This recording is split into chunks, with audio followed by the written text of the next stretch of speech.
What does Flores like to play for on a game day? You know, we watch the adjustments and whatnot. Do you pretty much know now what to look for, or from the outside it looks like he's all over the script and he's trying to, play a fastball, curveball, pitcher, hitter kind of thing every play?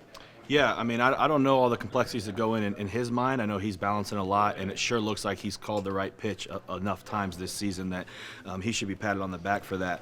I think his intensity on game day is actually less than I expected, right? Like in a training camp and in practice, like we're going, and he'll let you know if you made a mistake. When it gets to game day, he kind of wants you to be free and have that confidence and that swag about you. So he'll correct you, but do it in a positive coaching way to keep your confidence high and go out and know that you're going to dominate the next snap. What do you see? You see Derek Carr? I see a guy who's been doing this for a long time, can take control of a game and of his offense. He's obviously got crazy weapons around him. People don't talk about the weapons around him enough. And they've done a really good job, got hot at the right time too, and they're a playoff team. So this is a super important game for our season and their season. How do you not overlook a team like this and make sure you kind of stay within the moment that you guys have been in, where you've been so successful the last month? Yeah, I think that's the hardest thing, and I was just telling somebody else about it. The maturity of our leaders in this locker room. When you play these games, just like we had last year, some of the same core leaders are here. When you win those games, those crazy comeback last-second games, it's really easy to dip after that. Emotions are so high, and you come in, it's like, it's another Wednesday.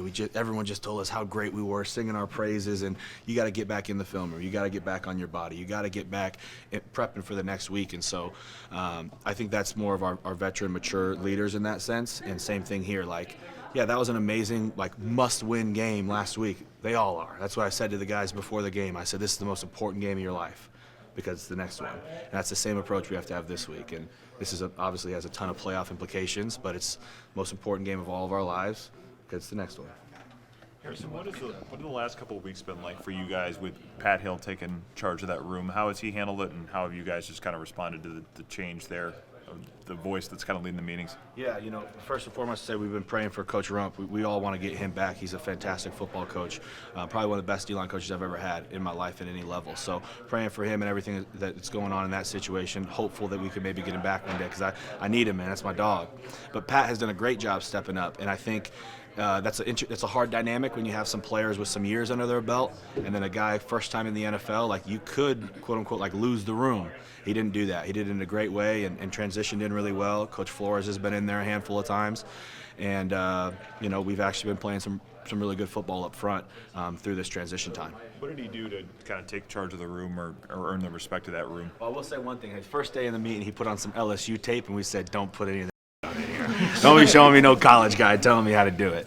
All jokes aside, but no, he listens to us. He knows what we need to do, and we're pretty similar ages too. Like he's just a really good dude, and didn't try to come in and big brother everybody and command the room. He just earned it day by day.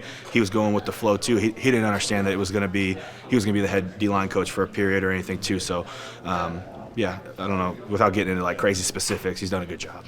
What just stood out to you about the run defense? Just what's been working well?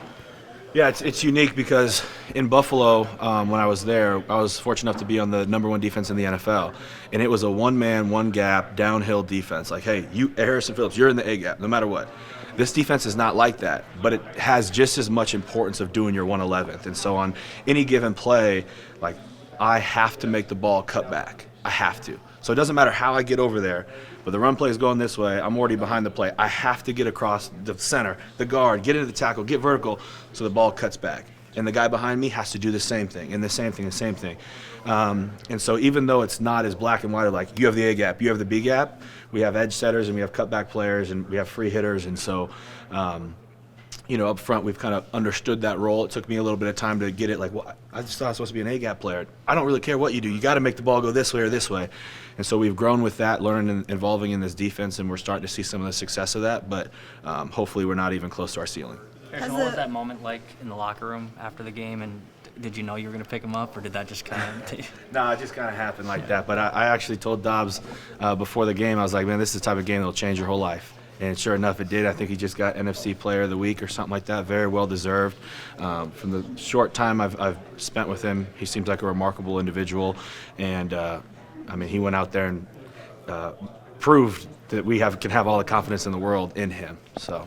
How has the identity of this team changed with all the adversity and change you guys have faced in such a short amount of time? That's a great question. I guess I haven't even really had a second to sit back and really digest all that's happened to us this season. But, just thinking about, Justin and Kirk and even CD this last week, and on defense with Marcus, him not being there, then being there, and the way that we've won some games in the start to our season, I think the identity of the team has got to fall somewhere in between that, like belief, right? Just belief in the guy.